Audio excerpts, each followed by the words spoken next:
பொண்ணும் மாப்பிள்ளையும் வந்து மொதல் பேசிக்கிறாங்க. அதுக்கப்புறம் ஒன் சைடில் அவர் வந்து அவனை டார்ச்சர் பண்ணுவான். கல்யாணம் நடக்கிற இடத்துல பக்கத்துலேயே வந்து அதனால் நம்ம ஹீரோ வந்து பொண்ணோட அப்பாட்ட போய் இந்தமாரி பக்கத்து வீட்டில் இலை வந்துருச்சு, அதனால் கல்யாணத்தை என்ன செய்யலாம் அப்படின்னு சொல்லி கேட்குறான். எனக்கு என்னன்னா பரவாயில்ல, இந்த கல்யாணம் நடந்தே ஆகணும்னு சொல்லி அவங்க அப்பா வந்து சொல்லிடுவான். சரின்னு சொல்லிட்டு இறந்து போனவரோட அப்பாட்ட போய் இந்தமாரி பக்கத்து வீட்டில் கல்யாணம் நடக்குது, இந்த இதை எதுன்றலாம் அப்படின்னு சொல்லி சொல்கிறான். ஆனால் எனக்கு தெரியாது, 10:30 வந்து அப்பா பொண்ணத்தை வந்து நான் எடுக்கணும் அப்படின்னு சொல்லிட்டு செத்து போனோட மகன் வந்து சொல்கிறான். சரின்னு சொல்லிட்டு இவன் போய் திரும்ப அங்கே சொல்லும்போது அதெல்லாம் எனக்கு தெரியாது, என் வேலைக்கு தான் அப்படி பண்ணுறான், என் பொண்ணு கல்யாணம் நடந்தே ஆகணும் அப்படின்னு சொல்கிறான். இவன் திரும்ப அங்கே போய் கேட்கும்போது அவன் எனக்கு தெரியவே தெரியாது, பண்ணத்தே ஆகணும், அவன் என்ன பண்ணணும் பண்ணட்டும் அப்படின்னு சொல்கிறான். சரின்னு சொல்லிட்டு மாப்பிள்ளை ஒரு பக்கம் பொண்ணை பார்க்குறக்காண்டி காலையில் வந்து வெயிட் பண்ணலாம் அப்படின்னு சொல்லிட்டு நைட்டு சாப்பாடுக்கு என்ன வருமா வராதா அப்படின்னு சொல்லி கேட்டுட்ருக்கான். இந்த பக்கம் என்ன பிரச்சனை அப்படின்னு தெரில. அவன் சரி நீங்கள்லாம் ஓகே சொல்லிட்டீங்களே, நான் வந்து ஒத்துக்கிறேன் அப்படின்னு சொல்லி எல்லோரும் கன்வின்ஸ் பண்ணதுக்கப்புறம் சரின்னு சொல்லிட்டு 10:30 1 மணி நேரத்துக்கு முன்னாடி எடுத்துருவோம் அப்படின்னு சொல்லி சொல்கிறான்.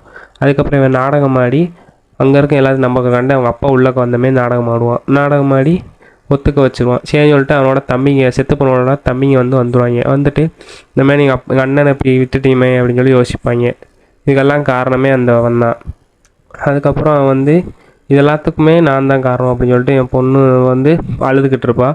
அப்போ இல்லை மாப்பிள்ளை ஃபோன் போட்டு சாப்பாடு வருமாறாங்கவும் செம்ம டென்ஷன் ஆயிடுவாள். அதுக்கப்புறம் ஒன்று சைடில் அவர் வந்து நீ எனக்கு கட்டிக்கோ கல்யாணம் பண்ணிக்கன்னு சொல்லுவோம். அவன் விரட்டி போகும்போது அங்கே இருக்க மேலே மாடியில் வந்து மொட்டை மாடியில் வந்து ஒருத்தர் குடிச்சிக்கிட்டு இருப்பான். அவன் வந்து மாப்பிள்ளையும் பொண்ணு ஓடுறாங்க அப்படின்னு சொல்லி வேற ஒரு பையனோட ஓடுற மாரி அவன் இமேஜின் பண்ணி போய் சொல்லிடுவான். இங்கே வீட்டில் எல்லாருமே வந்து பொண்ணை வந்து தேடிக்கிட்டே இருப்பாங்க, என்னடா இன்னும் பொண்ணை காணும் அப்படின்னு சொல்லிட்டு.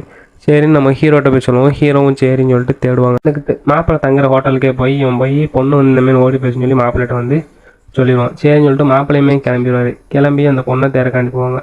பொண்ணு அங்கே வந்து ஒரு குழிக்குள்ளே கிடப்பான். இவன் சரி நெருப்பு 10 வருஷம்னு சொல்லி இவன் சொல்லிக்கிட்டு இருப்பான். பொண்ணை வந்து இவன் கண்டுபிடிச்சிருவான், ஒரு குழி இருக்கிறத கண்டுபிடிச்சிருவான். அதுக்கப்புறம் சரின்ட்டு காலையில் எல்லாமே ரெடி பண்ணிடுவான்னு சொல்லிட்டு பாடகை ரெடி பண்ணிடுவாங்க. இவங்க வந்து பொண்ணு எங்கே இருந்துச்சு அங்கே வந்து குழியிலேருந்து வெளியே தூக்கிட்டு அதுக்கப்புறம் வந்துட்டு இவன் நான் தான் சொல்லி உள்ளக்க போயிட்டு ரொமான்ஸ் பண்ணிகிட்டு இருப்பாங்க.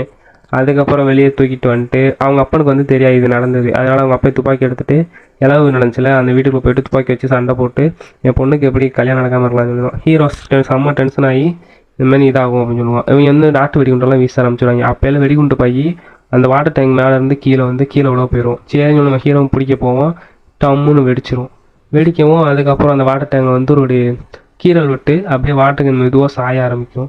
சாஞ்சி ஹீரோ வந்துக்கிட்டு ஓடுவோம். அப்படியே வாட்டர் கேன் எல்லாமே தண்ணி மொத்தமாக கீழே விழுந்து எல்லாத்தையும் அடித்து கொண்டு போயிடும். ஹீரோ அடுத்து படுத்திருப்பான், அடுத்து எந்திப்பாங்க.